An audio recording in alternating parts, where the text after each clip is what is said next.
Hello and welcome to American Wasp with Deter McBusiness. I am your host. Again, today we're going to be doing a special little California episode where we react to one of the gubernatorial candidates, Tom Steyer, who is a billionaire. So you are right to be suspicious of him. But he ran for president back in 2016 and had an interesting platform, tried to start a progressive PAC. Interesting guy, really understands the inherent unfairness of the system. And as you can tell, I got a little bit of a soft spot for him. So I'm going into this interview with I have not seen it, by the way, but with an optimistic lens because I think he is someone that could maybe be a progressive structuralist, as I think that. I just keep reminding myself that he's a billionaire. So, but hey, maybe he's a benevolent billionaire. I don't know. All right. So, with no further ado, here is Hasan Piker interviewing Tom Steyer. And let me see, actually. Yeah, okay. And I might put this at 1.5x speed to get us through it a little bit quicker because it's over an hour. But here we go. Thank you, Austin Ox. So we got a lot of questions for you that are lined up, obviously. But these are all being sent in by your. Oh, no. I set it up ahead of time. But okay. But I'm sure chat also has a lot of questions as well. But you probably should not read chat. I mean, you won't be able to anyway. It's going a mile a minute. First and foremost, this is a question I ask every single candidate that sits next to me on the broadcast, which is the Zoran method. What are your five top-line policy positions that you want to be defined by? So I'm running on two things, and I'm going to answer your question, but I'm going to put it in a little bit of context. You're very good at politics already. Affordability, and also I feel like there's a straightforward struggle in this election that is the subtext to every policy decision, which is a struggle between working people and what are some would call them the corporate special interest. They're clearly becoming oligarchs, but clearly there's a struggle between the corporate interests that are trying to control our state and have controlled our state successfully. Just call them the ruling class of America or American nobility. That's what they are. They are the aristocracy of America. It's not just the corporations. It's the 0.1 percenters. And working people who've gotten the shaft for 45 years. So those are the two overarching issues. And that, I think, subsumes policy, but I'll give you the policies. I mean, number one is housing, to bring down housing costs. And that's also got a multiple, that is not a simple thing to do. I always say to people, it's not a silver bullet, it's silver buckshot. There are multiple things that have to happen for us to build a lot of housing and bring down housing costs. But that's number one, because that's the thing that's most crushing people on a monthly basis. Number two, and this is not in order of importance, but number two is to introduce competition to the electric monopolies that dominate the state. We pay twice as much for electricity. It's important to every family in this state, except the ones that are in municipal utilities, of which there are three big ones. But it's also a symbol that monopolies are allowed to rule us and that no one's ever supposed to say anything. And in fact, that they will beat you up if you try to say something, which I'm clearly saying and which I think is long overdue. Number three, I'm for single-payer healthcare. And I'm for single-payer healthcare because I've looked at the numbers, I've studied where we're going, I've studied what's causing every family in this state to suffer the healthcare inflation that's been going on for 40 years, like clockwork, and that is eating every family, it's eating every business, it's eating every nonprofit, and it's eating the state of California itself. So that's number three. Number four, we have an amazingly weird tax structure in this state. And I agree. I have gone to the ballot box 3 times to take on huge funded corporate interests to close their loopholes. And that's the oil companies, the tobacco companies, and out-of-state companies that were gaining our state income tax. Number 4 in your list, since you're asking for 5, is to close the corporate real estate tax loophole that's been there for over 40 years. That's worth $22 billion. It's, the thing is, there's no logic for it. It just is. What is the loophole? How does it work? Basically, how it works is this. In 1978, as part of Prop 13, they were given a valuation of their properties that escalates very slowly, 2% a year. Those properties have escalated at multiples of that. They are worth multiples of what they're paying taxes on. But the original point of Prop 13 was to protect families from being thrown out of their houses, because as the housing prices and values escalated, they couldn't afford to pay their real estate taxes on their houses, which they paid a fraction of in the first place. So the idea was for them to protect Granny from getting thrown out of her house. But of course, the lobbyists put in commercial office buildings and malls. And there's no reason for that. Nobody's worried about Granny getting thrown out of the office building she owns or the mall she owns. Yeah. And undoing that and having them pay real estate taxes based on realistic values, current values, is worth $22 billion a year to the people of California. There's no reason not to do it. There's no reason that this happened in the first place. So that's number 4. And number 5, I mean, these are not the only things I'm talking about, but number 5 is we got to be a top 10 school in state in education. I'm sorry, we aren't. There's big reasons for it, but how can we call I don't know, ourselves man. a successful state? I know he's a billionaire, guys, but how is that possible? What are your saying a lot of good stuff. Education? And do they revolve around charter schools, or is it more so about restructuring the way that public funding goes to public institutions? It's 100% about public institutions. Okay. Let me say 90% of the kids in the state of California go to public school. If we're going to actually improve education in the state of California, we have to do it through the public schools. We have to do it in conjunction with the teachers who actually run those classrooms. And everybody thinks that we spend so much on public schools. The truth is, cost adjusted, we pay 31st out of 50 per pupil in the United States of America. Everyone thinks we spend so much. The costs are so high. What we're delivering is 31st out of 50. So when I talk about closing a corporate tax loophole for $22 billion, a little less than half of that's going to go to education. Mm-hmm. There's a money problem.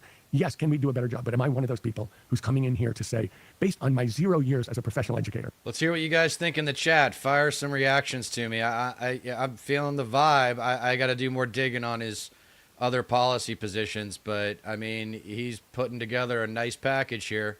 I believe I should be telling you guys how to educate. No. So let's get back to healthcare. One of the main things that you brought up, you're saying that you're in favor of single-payer healthcare, which obviously I'm also in favor of. I think it doesn't go far enough. I'm in favor of a nationalized healthcare system, but I'm perfectly fine with moving in that direction through an expansion of social safety nets, such as Medicare for all and a single-payer system. You ran for president in 2020, and when you ran for president in 2020, there was Bernie Sanders, who was also running. And he was running on single payer, and you actually came out with ads against single payer, saying that this was a system that you had looked into deeply and that you thought it had not worked. What changed in your analysis to make me change my mind? To help you change your mind? The facts.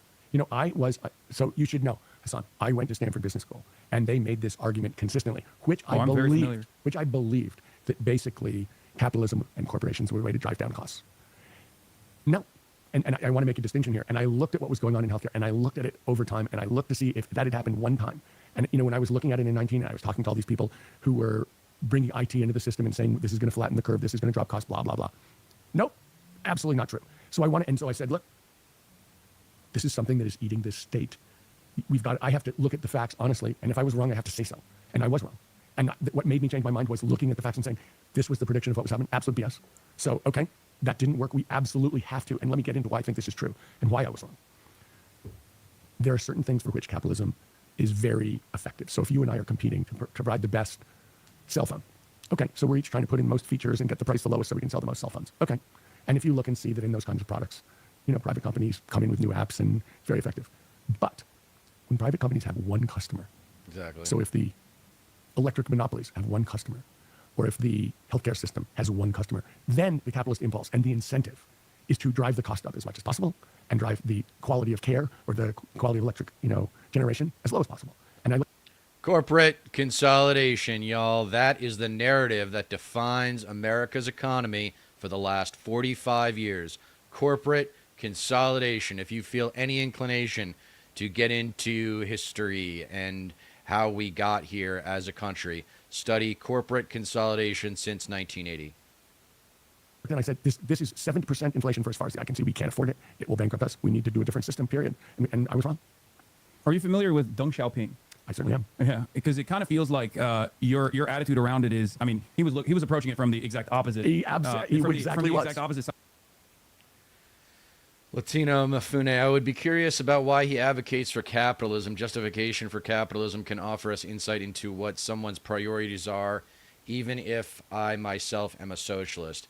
I think what he's saying is competition is going to be part of our economy. We will always have at least some private companies, entrepreneurs trying to raise money and start companies that provide products and services to the American public. So he uses the word capitalism. I would just use the word competition, a competitive marketplace, something like that.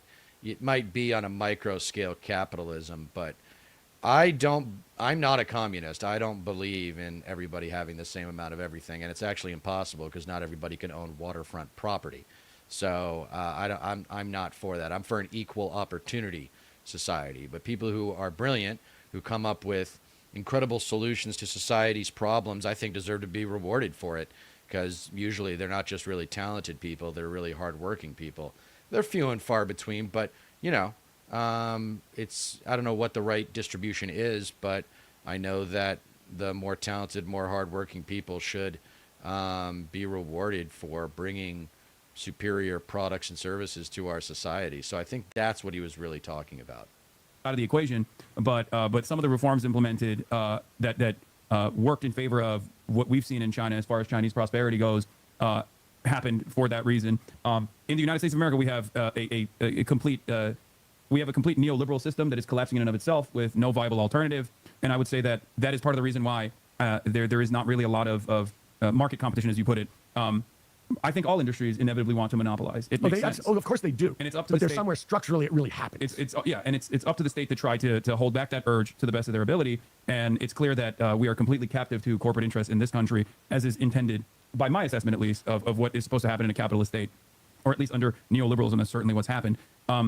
You're saying that in the field of healthcare, this simply doesn't work, and the results speak for themselves. America has some of the worst healthcare outcomes out of any OECD nation, and we pay twice as much. Yeah, and we pay the most amount of money. Now that helps the GDP, even though that's an unreliable metric to understand. Though.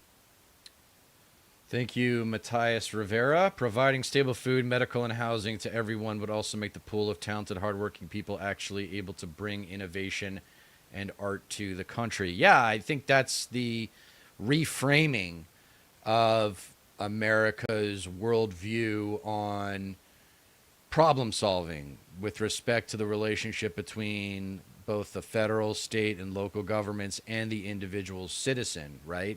The question isn't whether or not government should be involved in certain areas of our life.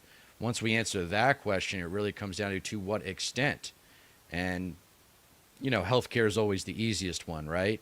Of course there should be a public option. Of course there should be nationalized health care. There's nothing bad about these systems. It's just a matter of which system should we use. We look at other systems across other Western developed nations and we say, okay, what's the healthcare system that makes the most sense for us? This is, thank you for saying this, Larry. How about America First being coined by the KKK? I actually think there was something along the lines of Deutschland First for Germany back in the 1930s from Hitler. So the whole country first bullshit is definitely, related to a famous Oscar Wilde quote I make in my second or third episode. I think it's the third one, the right-wing magic trick, where I say, or Oscar Wilde says, patriotism is a virtue of the vicious, exaggerated patriotism, the most ill form of self-conceit. So that's kind of what I think of when I think of America First, is that's what it reminds me of, Oscar Wilde. Brilliant. Go study Oscar Wilde. Read up on him. Man, that guy was brilliant. Latino Mifune, economic freedom requires institutional protections from poverty, and the hazards of poverty invites upon humanity. Yeah, I mean, I think that's pretty standard. It's well put. But yeah, I mean, everybody should have a fair chance, and stop calling it the American dream, okay? Because when you call it the American dream, you invite George Carlin's criticism of it, which was you'd have to be asleep to believe it. So don't call it the American dream, or call it the American opportunity, call it the American path, call it the American frontier, economic frontier, the entrepreneurialism. That's one thing I want to make sure the left doesn't lose sight of, is the importance of small businesses and entrepreneurs. Entrepreneurs are very key to economic growth. And yeah, I think this is a great point, Matthias, that if we provided more of the basics to a larger percentage of the population, then we'd probably, have more, a better portfolio of entrepreneurs. Amen. Other cultures and countries value life, love, and the pursuit of happiness. It doesn't belong to any one group. Yeah. All right, back to it. Overall health of an economy, and certainly overall health of the population. I think that there are a lot of other industries where this exists, mostly, industries that are natural, like have a naturally high barrier of entry, like airlines, industries such as the public utilities. And there have been very successful examples in places like Tennessee, for example, Tennessee Valley Authority, that have taken over the public utilities and have done a much better job of serving the population. Well, for example, I don't know which electric company delivers your electricity. Is it LADWP? I think so, yeah. Okay, just so you know, that's a municipal utility. The costs to its customers are less than half of the electric monopolies run state. Yeah. Just so you know, less than half. And the other two big ones, Sacramento's the same. So you've got PG&E. Well, the three big ones are SoCal Edison, San Diego Gas and Electric, and Pacific Gas and Electric. Yeah. What is your? How do you intend to break the oligopoly structure that exists in the municipalities as a governor? In terms of the electricity. Yeah. So, in my mind, I'm going to do two things because there's a short-term thing I can do and there's a longer thing I can do, and that's true of a lot of these problems, including healthcare. Delivering money to the healthcare system to meet a current shortfall is necessary, but longer term we need structural change. In terms of electricity, okay, in the short run we need to. So you got to give them a little bit of credit there. That's nice and nuanced. There's short-term solutions which deal with immediate pain, and then there's long-term solutions which probably have a lot to do with structural change. So you got to, I know he's a billionaire, guys, but I'm not going to necessarily endorse this guy yet, but of all of the Democratic nominees, he's starting to look like the most interesting one to me by a country mile. Change the incentives that the PUC, that the Public Utilities Commission puts on these electric monopolies. And we can do that because the governor gets to pick the PUC, and therefore who you choose is policy. And we need, the policy incentives for an electric utility are very weird. And Hasan, I don't know how much, how much depth you've gone into this. I don't want to be, but I'm not super familiar, but it's okay. I'm here to learn. Okay, so basically everyone thinks that the way they work is like a company where, you charge people for electricity, you spend your costs, and the difference is your income. That is not how it works. The way that it works is you make a capital expenditure. It's approved by the Public Utilities Commission. It goes into a rate base, and you get a guaranteed return on it. That's how it works. So there's a state splitting the bill for everything. For everything. Well, and so your incentive is if the two of us are running an electric monopoly and we say, look, we could do this for $100 million, or we could do this for $200 million. Now, if we do it for $100 million and we get a 10% guaranteed return, that would be $1 million. But if we do $10 million, but if we do a $200 million, we'll make $20 million. Yeah. Now, which do you think we should do, boys? Corporate consolidation yields. It makes it much easier to engage in not price fixing, of course. But this is really literally how it works. Yeah. No, I mean, this is an aspect of like virtually every facet of existence in America at this point. As we have a cartel structure pretty much for everything. For many. Yes. But let me say this. In this case, just to give you some more numbers, to generate electricity right now in solar and wind is between 1 and 2 cents a kilowatt hour. Just 1 to 2 is all that really matters. Mm-hmm. To stick it in a battery and store it is a couple more cents. At PG&E, it's 48 cents a kilowatt hour. Yeah. I mean, think about that. If you put solar on your roof and battery, the vast majority of the electricity that you're going to use is actually being produced for under 4 cents, and you're paying more than 10 times that. So the question is, isn't there a way to introduce competition? And there is, at a local level, to take advantage of the incredible changes and advances in electricity generation, electricity storage, and electricity distribution, and introduce that competition to the state so that it's no longer illegal to compete on a local basis. I mean, hey, look, there's an alternative there, too. I mean, I don't have a problem with state-run monopolies at all, as long as they're left accountable to the people. That's the reason why I use the example of Tennessee Valley Authority. A question I have for you is... yeah, but you got to come up with other examples, Hasan. You're big time, dude. You got to be... The Tennessee Valley Authority goes all the way back to FDR. There's got to be other examples you can draw from, my man. How are you going to be different than our current governor, Gavin Newsom? You've brought up a couple examples, but there's one that I obviously have to ask you. Since you're a billionaire yourself, there's a wealth tax. There's a billionaire's tax that's being talked about right now. Governor Gavin Newsom, because of his ambitions for higher office, has decided that the successful strategy of maybe one day becoming president is to go against that. And he's actively petitioning against that. What is your assessment on the billionaire's tax? So let me start by saying I'm in favor of a different tax structure where billionaires pay more money. And I'm not equivocal about that. Absolutely. I started by saying we have a tax structure that makes no sense. And in fact, I'm specifically in favor of one where the big corporations and the richest people pay more. Full stop. The billionaire's tax that specifically people are collecting signatures for, in my mind, has some specific issues with it. And where I feel like if we're going to redo the tax structure, we should do it right because we're going to own it for a long time. This is a one-time fix. What are your issues with the billionaire's tax as it stands? This is a one-time fix. It's not. When I'm talking about closing the corporate real estate tax loophole, that's every year. That goes on. It raises more money and it goes on forever. And it's there. This is a one-time tax. Why not both?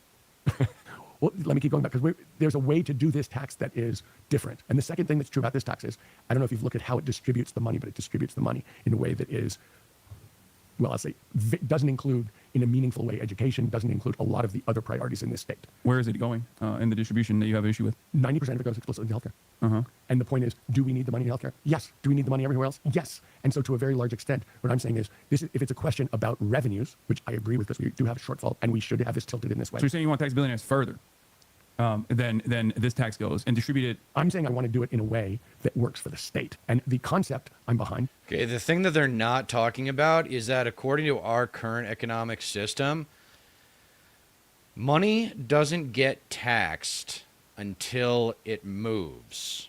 So obviously, when your employer pays you, you see the Social Security tax, etc. But when you invest money, you don't get taxed on it until you, let's say you buy a stock for $1 in 1990 and then sell it for $100 in the year 2000. You got to pay a capital gains tax on that return. And that capital gains tax is what has gone down over time. That's really what America's economic disparity is all about, is invested income generating returns for the super rich. It's not about having a big paycheck from your job. That gets you started, but what really makes you wealthy is the investment opportunities. Now, that's why I'm actually not for taxing unrealized gains, but there are ways to incentivize the movement of money and to tax it along the way that Steyer, I think, is about to get into. But the way this works, it seems to me, has actual structural issues that we can do much better. And so if we're going to redo the tax structure, which we are, I'm starting with talking about closing this tax loophole, but we're going to have to I don't know how closely you followed, Hasan, the way our taxes work, but it's very much a yo-yo. When times are good, we take in a ton of taxes. When times are bad, we take in no taxes. And so we go from feast to famine. Well, a big part of that is because I think a lot of people park their assets in the stock market, and therefore most of that is non-taxable, Yes. unless they take it out. And many billionaires and millionaires as well take advantage of the buy, borrow, die strategy, where they just leverage the existing assets that they have at a bank at a super favorable interest rate. Unquestionably true.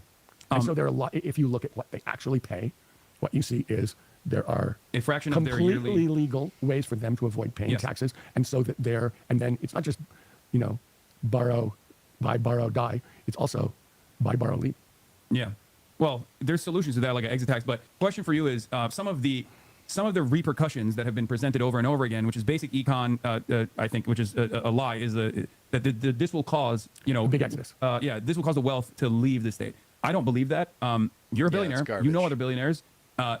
This is a conversation I'm sure that takes place all the time, but it never actually ends up happening. Famously, some people have left as a result of the threat of this tax. But let me say this: I don't think that's the point, Hasan. I'm actually on your side on this. Well, the individuals leave, but the company, the economic and that's my doesn't point. go away. My point about this is, this is the best place to start a company. This is the best place to grow a company. This is the best place to invent a company. And that is really important to the state of California. And so to a very large extent. See, this is where he has credibility as an entrepreneur and understanding entrepreneurship. He is a cowboy in corporate America. He has made some really risky investments and has a lot of credibility and in terms of understanding the market. I mean, this is kind of, I don't know. I mean, if the ethical, and by ethical I mean ethos, assumption about someone like this is that they were in the system, they won in the system, but they also realized how unfair it was when they came out on top and they realized, wow, I got kind of lucky. Then they realize how the system should change to be more fair. But that also sounds a little bit like Trump, where it's like, I alone can fix it because I'm a product of the system. So you got to be careful with that. With that said, I think he's doing a great job of laying out some really good ideas. He did not get as specific as I would have liked with the taxes after the corporate real estate tax that he talked about. There was more tax ideas there that he didn't cover. But let's get into some chats real quick. As a billionaire, he seems to have made a calculation that if people in his class want to hold on to power, they have to offer more concessions to the people they rule over. Yeah, and there's a problem with that, is that they shouldn't want that power. The wealthy people shouldn't want political power. They shouldn't feel entitled to political influence because they're not. Billionaire tax must include clawbacks in order to repair damage already done. Yep. And you remind me of Al-Ghazali with your previous analysis, a medieval philosopher who said that hoarded money is dead money. The movement of wealth makes it potent, and incentivizing seems key. Hey, man, great reference. You sound like a pretty educated dude. Stick around, and would love for you to continue to contribute to the chat because that's a hell of a reference. Al-Ghazali, I have to look that up. But yeah, the money's got to move for there to be prosperity spread around. And that's why I've got a creative solution to the wealth and income inequality problem that I have to put into an essay before I talk about it. But if it's viable, it's pretty amazing. I don't know. We'll see. I don't know. It's one of those ideas that you like, this might be genius or this might just be a product of my ignorance. Latina Mafune, again, I would argue it's structural hazard to democracy for any one individual to have more than $250 million. Yeah. It's kind of like the X-Men argument. You know, I worry about democracy when I see a human being able to move cities with his mind.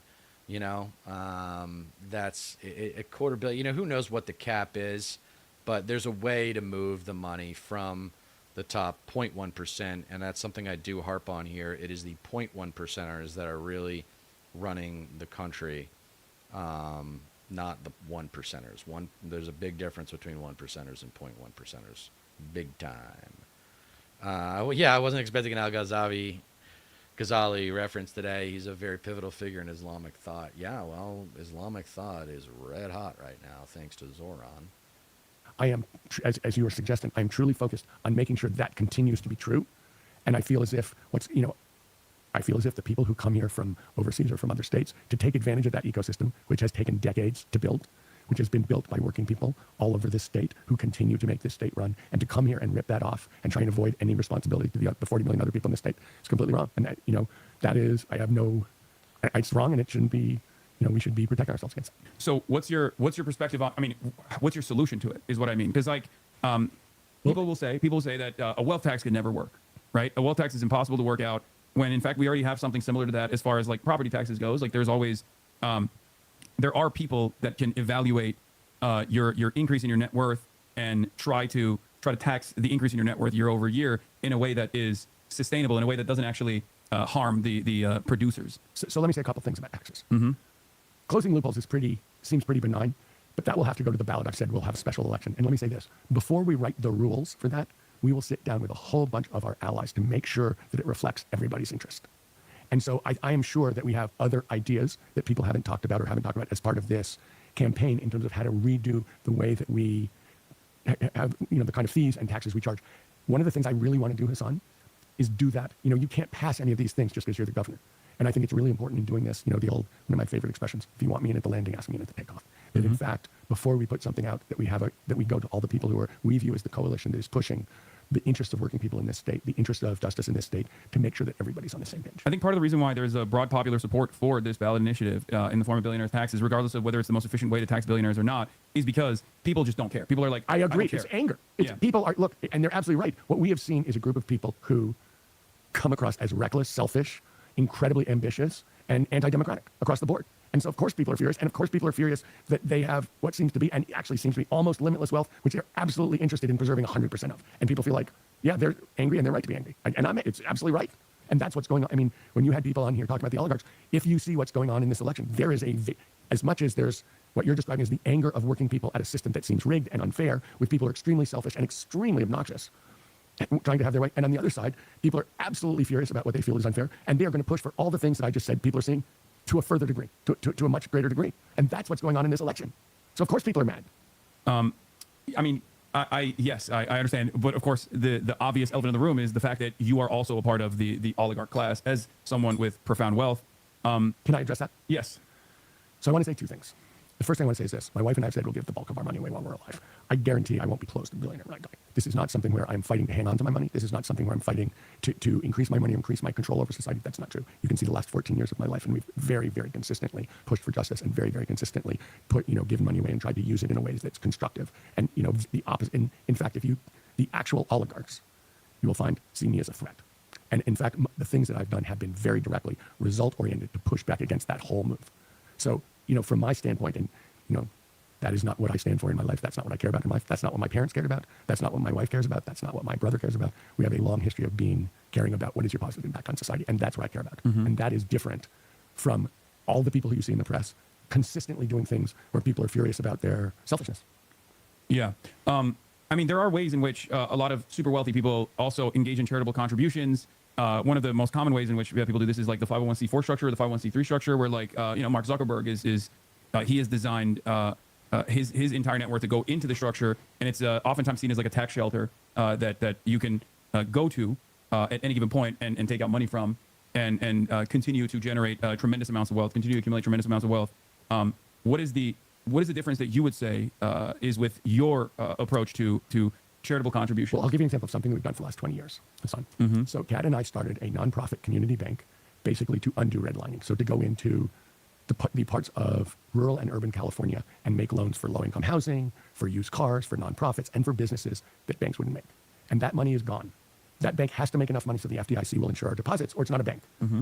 But every single loan is measured in terms of, does it help economic justice? Does it help environmental justice? And so from my standpoint, there's no way I get them. You're saying, you can put it in and it comes back. This can never come back.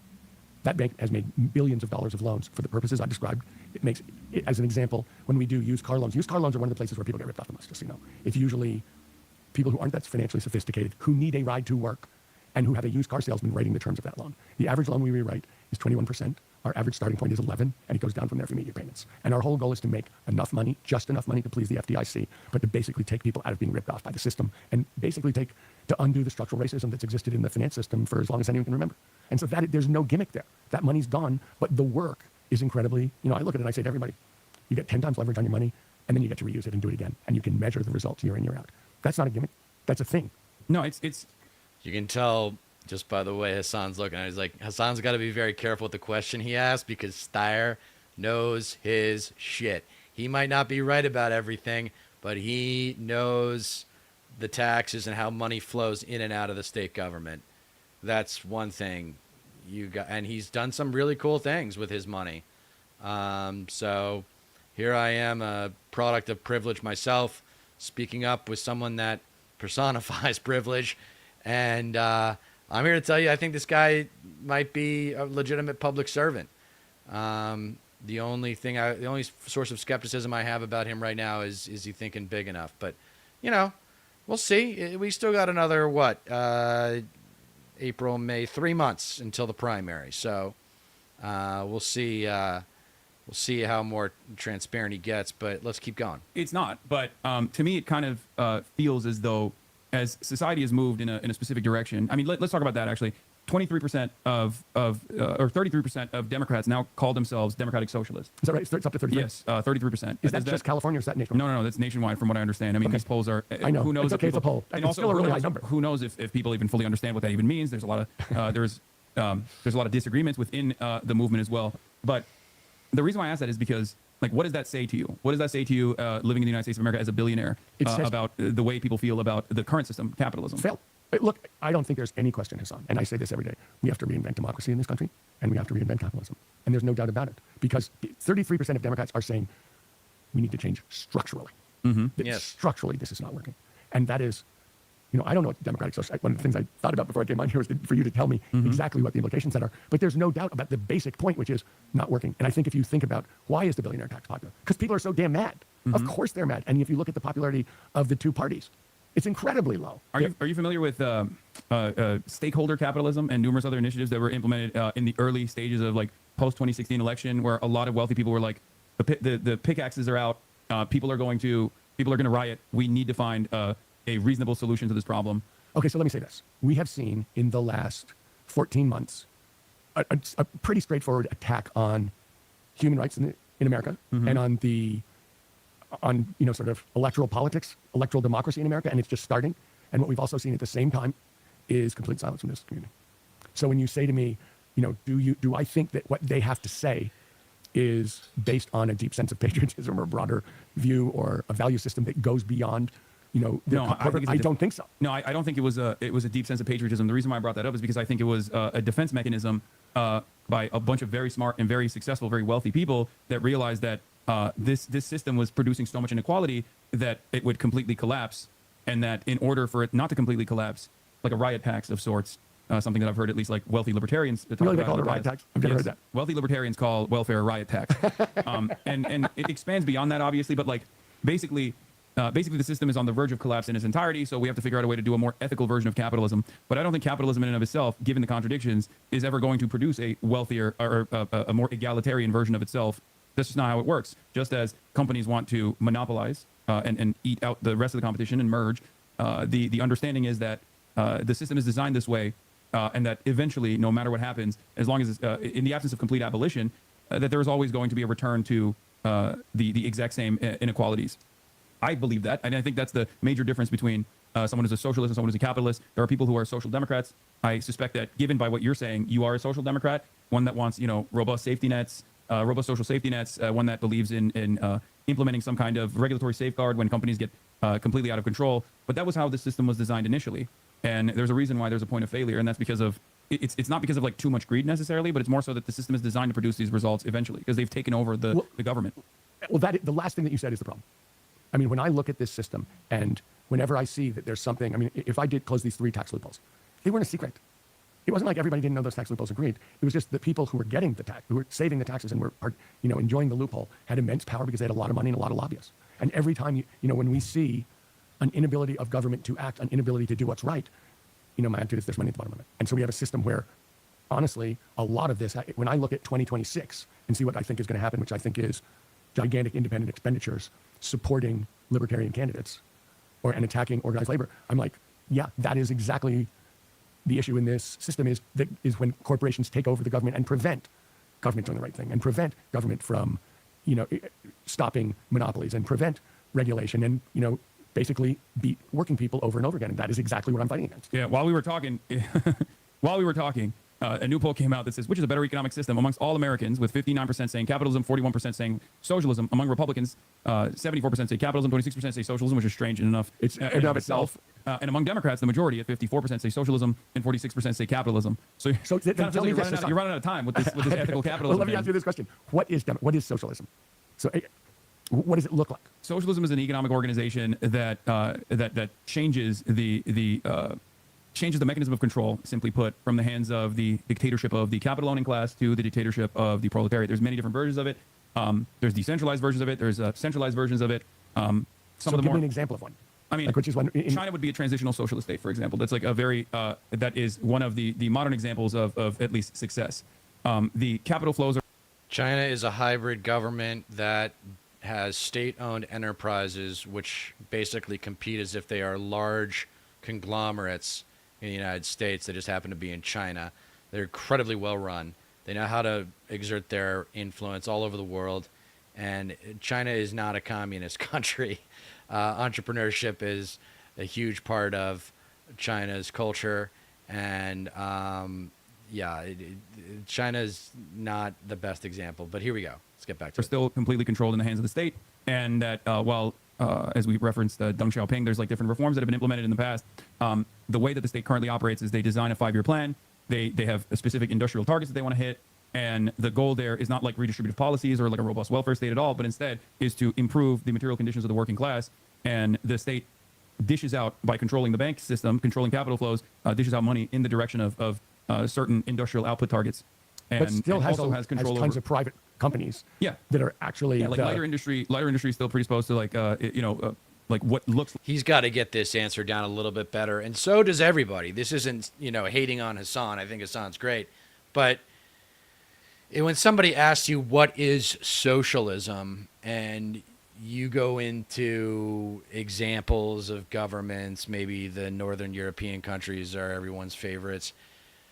I try to simplify things down, and I would say socialism asks the question, to what extent should government be involved in this sector of society, right?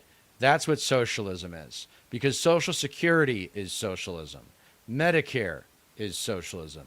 Medicaid is socialism. You could argue that police and fire departments and emergency responders are socialism. There is no market for these services. People who wanted to privatize the post office. Idiots. Okay? So socialism, in terms of its functionality intellectually, asks the question, to what extent should government be involved in any given aspect of our lives? And when you put it like that, you can get a lot of anti-MAGA conservatives to join the cause, because they're like, yeah, of course the government needs to be involved in certain aspects of our lives. They just need to get over this hill that the government is the problem. They've just been programmed to believe that. Let's get back to it. Let's see how Hasan continues to do here. Like a private market, but like the stock market in China is not necessarily a real thing. It's just correct. It's functionally like gambling for the most part. There's heavy. I mean, stock market is gambling here as well, but you see what I mean. There's not even like any sort of fundamentals that that people rely on. Ultimately, social. There's two things to capitalism that you can also say. One is it's a hell of a lot easier to make money in capitalism once you have money, like I've talked about, investing over time and living off of the returns. That's how you go from a high income to a high wealth. And then also to just the unfairness of the big boys versus the mom and pops. You can always go there. Look at what Walmart has done to so many great small businesses all over the country. You know, it's like, how can you argue with that? You really think having more Walmarts is better for American culture, society, and our economy than having a diverse portfolio of small businesses all over the country that take care of certain aspects? I mean, here we are, corporate consolidation again. And that's where Tom Steyer really knows his stuff. So, I'm just originally started with Hasan getting a little bit sharper on defining socialism and providing examples because, it's a complicated question that is only simplified by a brilliantly simple answer, which is, in my opinion, socialism asks the question, to what extent should government be involved in a given aspect of our country and society? Latino Mufe, MVP.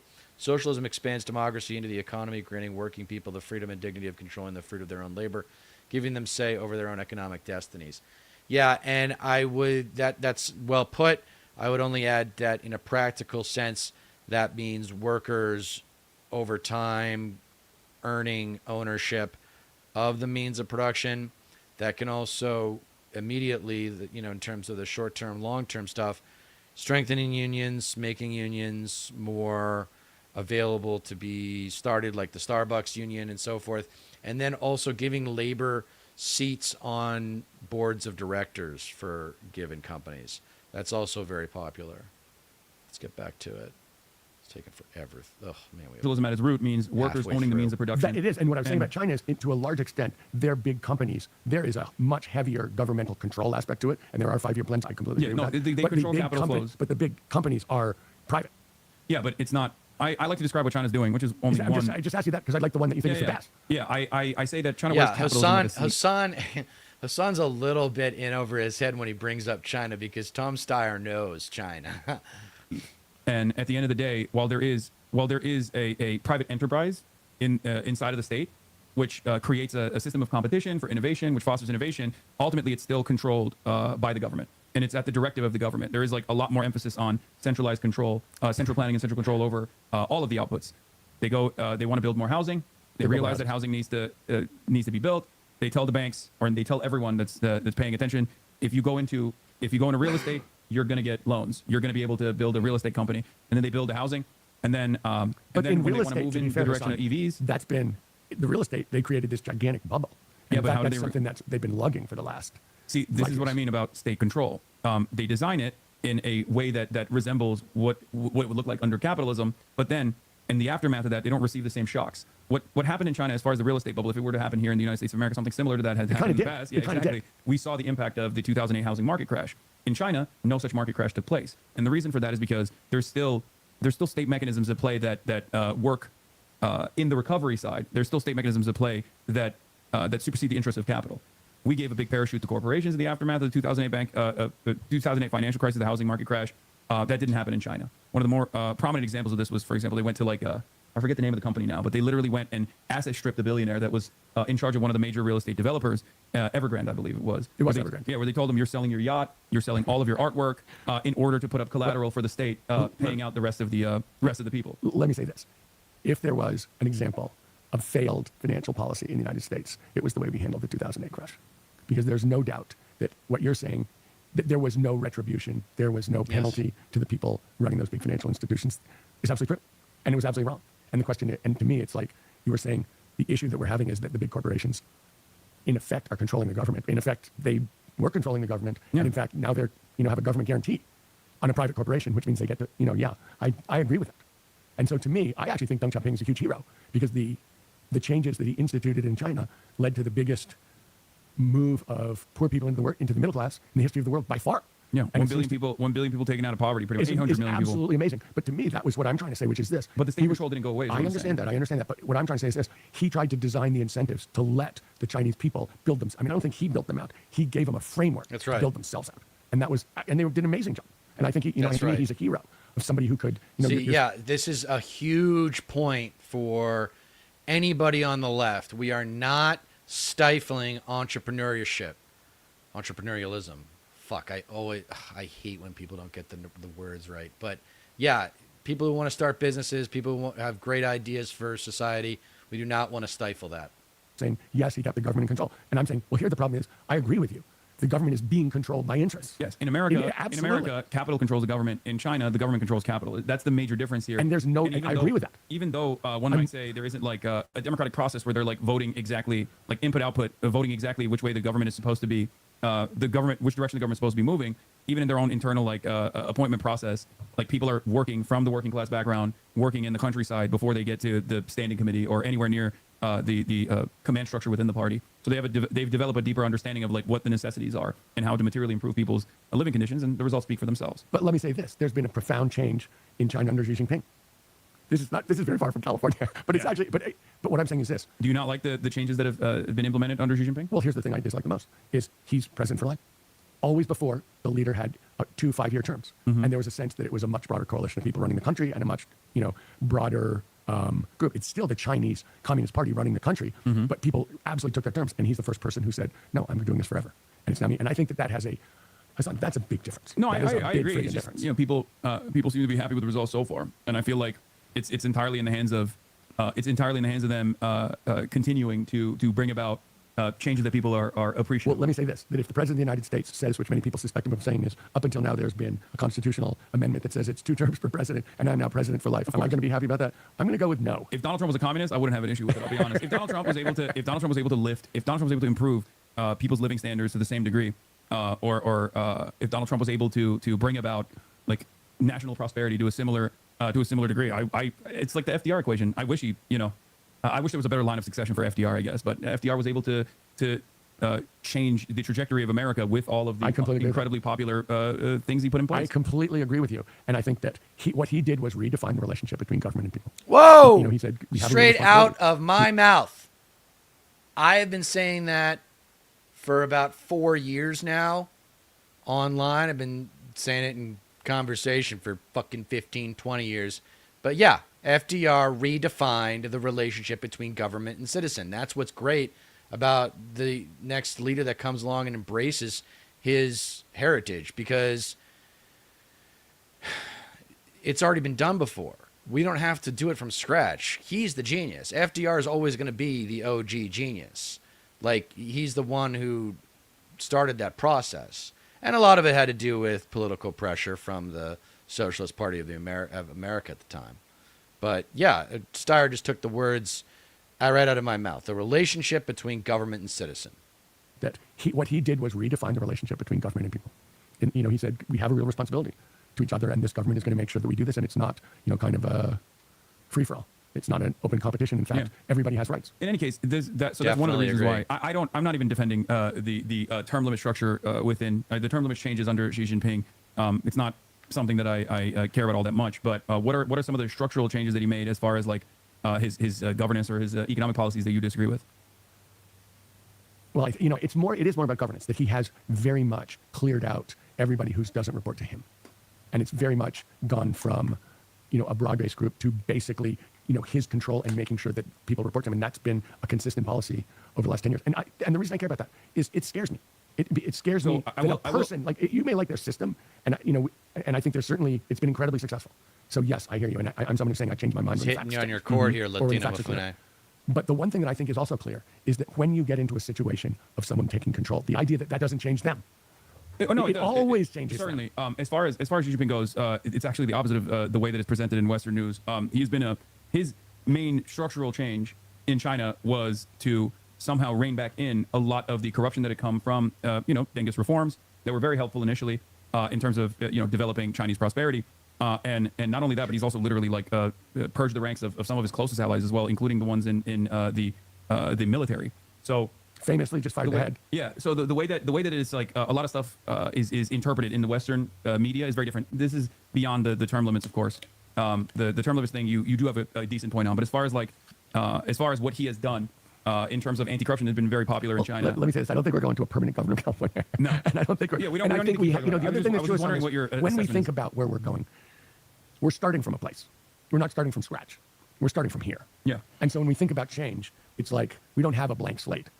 In the state of California, we have a couple hundred years at least of history and a couple hundred years of expectations and institutions that are built here. So when we think about change, believe it or not, introducing competition into the electric system is structural change. Yeah. Talking about single-payer healthcare is structural change.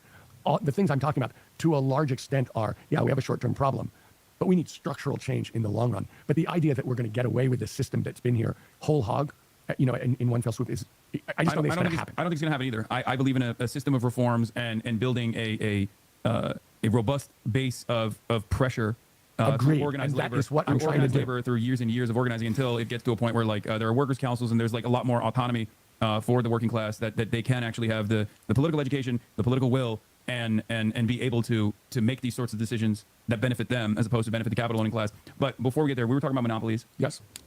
There is, by the time, if you were elected in office, the Paramount, Skydance, Warner Brothers Discovery merger would be come across your desk. What would you do as a governor to tackle this very obvious? This is another issue that's going to become red hot, which is breaking up media conglomerates, or really all conglomerates. It's just we have to reverse the effect of corporate consolidation that I harp on. I'm sorry if you guys get bored of hearing about it, but breaking conglomerates up is going to be extremely popular with even establishment left voters and new voters on the left. Monopolistic merger. It's worse than that, because obviously one of the things. What are you going to do about that? Listen, I was about to say that was my point to you. Yeah. It's like you're talking about this just in terms of the number of jobs that are going to be destroyed by this, the reduction in the quality of entertainment, and how bad this is for Los Angeles, California. All true. Yeah. But that's not all that's bad about this. Obviously, what we're seeing is I don't want to use the term all the time oligarchs, but let's just use the term oligarchs. They're trying to buy all the means of communication, right? Mm-hmm. They're buying. They already have. It's not true that they've bought all of them, but Trump is trying to intimidate every of the other ones by threatening to sue them for gigantic bucks and do all these things that he can do to punish them if they actually try to tell them. No, I just meant every single one of these organs of media. They're trying to buy and shut down. Or entire social media platforms owned by a billionaire. I'm agreeing. And I'm saying they're trying to not just to impact the democracy. Now they want to control the democracy, and they want to do it in multiple ways. But one of the ways is by buying all the means of communication, so that what people hear is by definition slanted. And do I think that the Ellisons will do that? Yes. I think that that's a big part of what this is about. So we should talk about jobs, but we should also talk about communications, because if people only hear the big lie, then they have what else are they going to believe? Yeah. And that's very much what's going on here. So to a large extent, if you're the governor of California, can you undo a merger? No. What can you do? What you can do. Well, the Attorney General of California actually said that they were going to try to stop it. So I think there are some ways. I mean, it's not under your control, I guess, but there are some antitrust initiatives that the state attorney general could potentially implement. I'm sure they can try. But Hasan, I can tell you, I've watched hundreds of mergers go down, and I've never seen it get stopped by a state. Have you thought about building a coalition with other states as well, if necessary? I mean, so I haven't, because it is honestly about California to a very large extent. This is very much a merger between California, about California companies. Mm-hmm. What I would say is, I would put this in a slightly different context, if you don't mind, and that's this.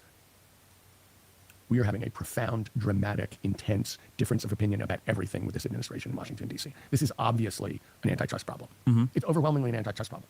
And that would be a very straightforward, untraditional antitrust law to say shouldn't happen. Yeah. It is clear that this president improperly is influencing what's happening here and is pushing it really hard. It is clear that he is happy to punish California. All the things we're saying are bad, are bad. And the fact that they're bad, he considers them to be good. And so to a very large extent, what we're seeing is he is trying to punish California. And that is going on in multiple venues all the time, and will get much worse as the election approaches in November. And so I don't mean to not answer your question about this merger, but to a very large extent, somehow California has to have ability to push back, to be organized and push back on this. Yes, we can sue everywhere, and of course we should sue everywhere. I get that. And, Rob Bonta is a good attorney general, and he will sue, and I'm sure he will continue to sue. But you have noticed that when the Supreme Court said no tariffs, Trump's answer was, okay, no tariffs, here's my answer, tariffs. Yeah. He's not someone who obeys the law. but the question is, how are we actually going to make our case? How are we actually going to back this guy off? How are we actually going to support? And to me, that is about organization. That is about working with organized labor. That is about feet on the street. And it's also a vision of something different, because the real way, the last time we saw a corrupt, violent government suppression of people just living their American lives was the civil rights movement. And they did not, the way they backed them off, yes, there were legal things, but to a very large extent, it was about being organized, being in the street, having a different vision, and showing the world the difference between right and wrong. There's also there was an armed vanguard component to what we're talking about as well, that certainly played a role in this pressure, in this pressure campaign. Yes. The Black Panther Party, I mean, the state of California, as a matter of fact, under Ronald Reagan, was the, I think last time that Ronald Reagan took action against of gun ownership, the Mulford Act, if I'm remembering it correctly, after the Black Panther Party protested using their legal right to demonstrate with their arms. But you know, it's everyone plays a different role in stuff like this. I do want to ask you about ICE. Okay. So when you were a hedge fund manager, your firm invested $90 million in private prisons and detention centers, and I want to know how that aligns with your current stance on ICE, because from what I understand, you're in favor of ICE abolition. So that happened 22 years ago, and it was a big mistake. And I realized it was a big mistake and sold it over 20 years ago. Okay. And the reason I sold it was for the reason you're saying. And it was more than a mistake. And it was this. It was a wake-up call that I was in the wrong place. I mean, isn't it nice to see an A-list member of our society recognize their humanity by admitting they were wrong about something? Isn't that nice? We need more of that. And people wonder, why did you walk away from a big business that you'd started that was worth a ton of money? And the answer is, because it didn't align with my values. Okay. And so if you look at the last 20 years. So this is something else where it's like, it's my values, it's my legacy is what you want to talk about here, where you say when you die, your reputation becomes your legacy. We're all going to die someday. I'm a billionaire. I don't have to worry about my material wants and needs. I got my family taken care of. I care about my legacy. People will respect the honesty of that. They will say, you know, okay, what's in it for you? Because you got to answer that question if you're a publicly elected official. It's like, people will respect you being transparent about that. I care about what people talk about me when I'm gone. You know, hey, Deter McBusiness came along and did his best to talk shit to the bully of MAGA and teach us how to do it ourselves. You know, that's what I care about in terms of my reputation right now. But back to it. And that was a real wake-up call. You know, we have pushed on every justice-related thing about incarceration and the justice system itself for the last 20 years. We have a group of 20 people in Sacramento, and we have pushed on every one of those. And in fact, I think that I am endorsed by Smart Justice, which is a very much about rehabilitative justice organization. And so, you know, my wife spent 10 years going into San Quentin. My mom taught in prison. It was a mistake, but it also was a chance for it. Absolutely is a wake-up call. I mean, you're sitting here saying, and I hear you, Hasan, the capitalist system has real contradictions and problems in there. And that's really why I walked away from my business, because I felt like this is taking me to places that are absolutely antithetical to what I believe in. And that's why I did it. And that's why I spent the last 14 years working on this. What are some of the other avenues that you felt like was deeply unethical? Also, I'm asking you these questions that come across like tough questions, but I want you to No. I would say like, people. There are no tough questions. Yeah. There are people who don't have good answers. Yeah, I also think that it's important to understand the like moral or intellectual journey that you went through to come to these conclusions. You know the story of Paul on the road to Damascus. He's the biggest antichrist person, and he realized I made a huge mistake, and he becomes the biggest pro-Christ person on the road to Damascus. And it's like he made a change. Jesus Christ is the socialist in this equation. Is that what you're saying? This is right. Okay. Jesus was a socialist. And I will say this: I felt like, and I'll give you a perfect example. People are always saying to me, you know, you spent a ton of time in environmentalism, but your firm had invested in fossil fuels. And the answer is, sure, everybody invested in fossil fuels. It's a huge part of the economy. We invested less than our share, but we invested in fossil fuels. And I decided I can't invest in fossil fuels. We need to divest. We need to get out of all these things. And I felt like I can't change, even though I started that firm, I couldn't change that firm's culture because that was not what people were there for. And so I very much had to leave and, you know, basically go and work on the things that I cared about. And I've spent, you know, I could go into immense detail to you about how I think about energy and how I think we're going to actually do it in a clean way and what it's going to take as governor to make that happen and why it's such a powerful role. And that's true. But I was coming from a place that was completely different, and I had to make a change. Speaking of divestments, there was a question that was asked about boycott, divestments, and sanctions to all of the candidates. And the way I see it... Okay. All right. Oh, this is the last question. Are you running out of time? Yeah. And the way I see it is that this is... a way for candidates to certainly show how earnest they are to the broadest subsects of the population, much like the billionaires tax or any kind of initiative that takes away wealth from billionaires with redistributive policies, both in the Democratic Party's base of support. There's like 80% approval, not for BDS necessarily, but a way to decouple from Israel. What are your opinions on that issue? Well, what I said was I don't believe in divestment. But what I also said is You do believe in divestment for some stuff, though, like the private prisons. I believe, well, let me say this. I believe in my operating in divesting from everything doesn't have a positive impact, to be honest. What I was saying is they were talking about CalPERS and CalSTRS, and they're going to run their operation, and I don't believe that we can tell them exactly how to do that. But let me say this about Israel in general. What I said in that same forum was I have huge problems with the government of Israel. And what we've seen is a continuing, look, I'm someone who believes there's a huge problem in the Middle East. And I'm so old-fashioned, the only thing I believe in is a two-state solution, that everybody has a right to self-determination, and that if the state of Israel is if the government of Israel is trying to make sure that there is no two-state solution, which has been the approach for a long time, that is going against the only thing that I think could possibly solve this, and the only just way that we could possibly solve this. And so what we're seeing is a very long program to make sure that that's impossible. I don't believe that is impossible, but that's been the approach of this government for a very long period of time. And so do I think that that's okay? No, I don't think that's okay. I have a huge problem with it. Benjamin Netanyahu has been in charge of Israel for longer than Xi Jinping has been in charge of China. And that has been the entire drift of that whole thing. And so what we've seen, what we're seeing is there a way for us to push back on that as the government of the United States? Of course there is. I mean, there's some ways in the state of California. It's a very powerful economy. It's the fourth largest economy in the world. I think that even attempts or moving in that direction, which would be certainly something that is unheard of and would definitely cause you to cut away from from the other candidates that you are going up against, from Eric Swalwell to all these other candidates. Let me say this. One of the things I've been talking about is getting rid of PAC money. Yeah. Against PAC money is I feel like any organization that is trying to push the state of California. See, we should have talked more about this than we did China, Hasan. Come on, man. Except in the interest of its citizens. Why should we allow that? And so to a large extent, what I've been talking about is corporate PACs, because I said to you, every time we see something corrupt, at the back of it is some corporate interest that has power, and it has power through lobbying, has power through money, and they want the system to be bent in their favor, and they're successful in it. Because it's so expensive to run in this state. So you're saying APAC is what, or JPAC, I think, in the state of California. But what I'm saying is the idea that we would have a PAC who is trying to push California in the interest of a foreign country, I don't understand how that could possibly make sense. I mean, there have been some initiatives taken that Gavin Newsom actually signed into law about, like, the education of the issue of Israel-Palestine that would go against all the academic literature on the subject matter. Is there any initiative that you think you could take as the governor that would change the trajectory of, like, things like AB 715, for example? Or are you in support of things like that? Well, what I am in support of is actually us speaking up on this issue and actually pushing back against the idea that there can be money in our politics that is supporting anything except the interests of the people of California. And that is something that I've said publicly we should ban. And that is a huge change. And that is the one that I think is at the heart of so much of this stuff. And that is something I would, to me, you're saying what is different? That's very different. So you think you have a difference in your interpretation on this issue in comparison to someone like Eric Swalwell? I do. Well, first of all, I'm not taking money. Yeah. So that's a huge difference, because one of the things I'm saying is, look, I'm not taking money from any of these people. That's why I can be an honest broker. That's why I can stand up for the people of California. And in this issue, I'm saying, look, I don't think this money I said I don't want corporate PAC money. I don't think there should be PAC money from a country. It doesn't make sense to me. But that's across the board, and that's understandable. I mean, you're a billionaire. I'm also in favor of removing corporate donations and corporate PACs in general from all elections. I think that it's undemocratic. It's an undemocratic system, regardless. But the reason why I'm asking you about this specifically is because this is the one area where, with the exception of some of the other candidates like Butch Ware who are not really no one's really standing up on this issue. Yes, this is not, and I know for a fact that while California has a lot of wealthy donors who are very much invested in the continued state of Israel behaving the ways that it does, as far as, like, the broad base of support goes, I've been out there.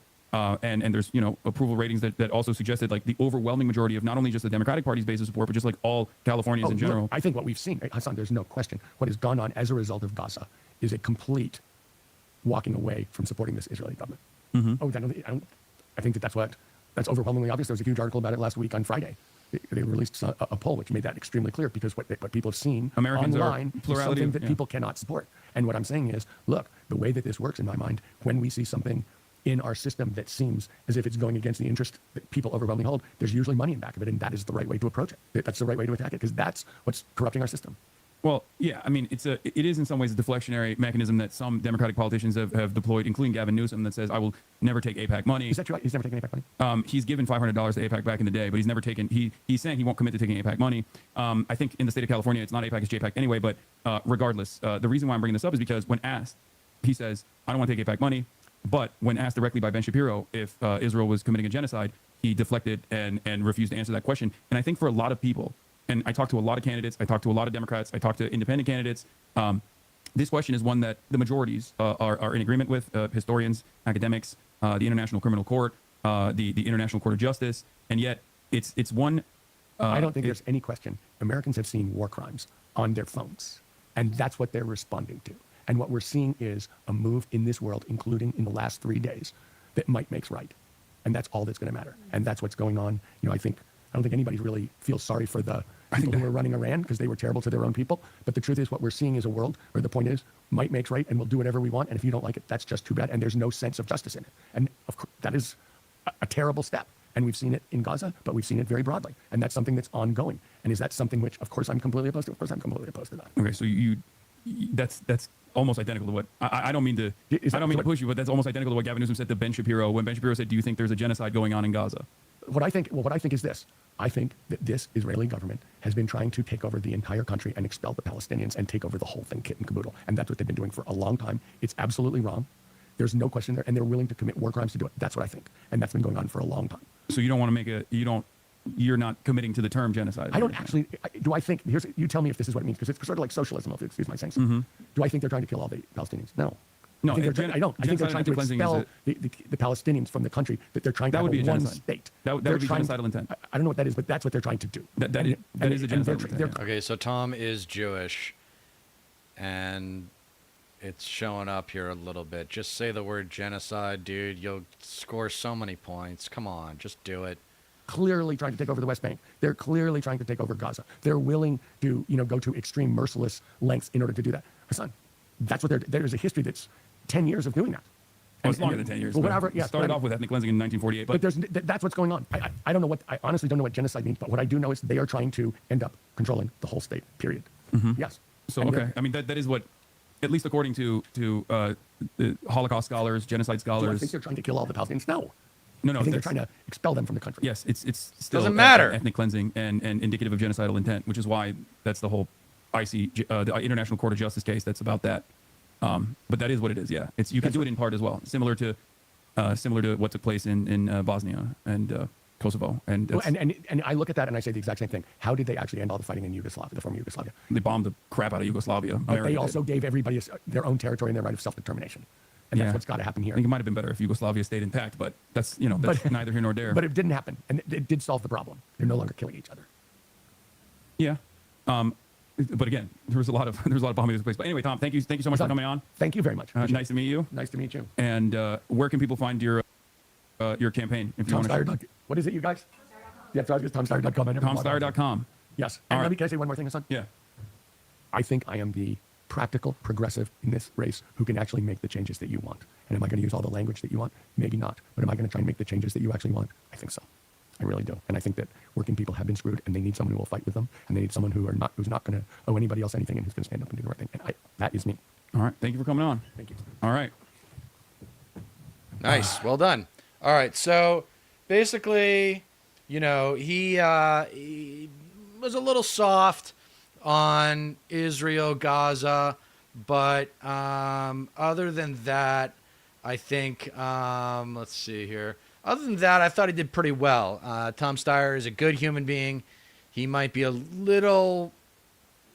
he could be stronger on some issues, but remember, he's running for governor of California, so he doesn't need to have the most sophisticated international policy, but he can be a proactive governor. I mean, being governor of California is like being the mayor of New York City. It matters a lot in the public media spheres.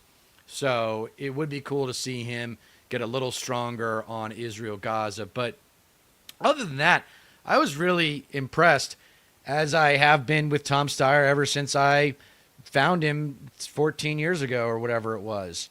So I don't know if you guys have any parting thoughts. Go ahead and fire up the chat. But other than that, if I don't hear from anybody soon, I am going to bounce. And I'm going to be on this space later today at 4 o'clock Pacific, 7 o'clock Eastern with my man Devil's Advocate Productions as usual. But I figured I'd get in this reaction because the governor's race for California is really heating up. And it's going to be interesting to see how things play out. So until next time, I am Deter McBusiness, America's favorite white Anglo-Saxon Protestant, gone left coastal, reminding you that you don't get change in America by asking nicely.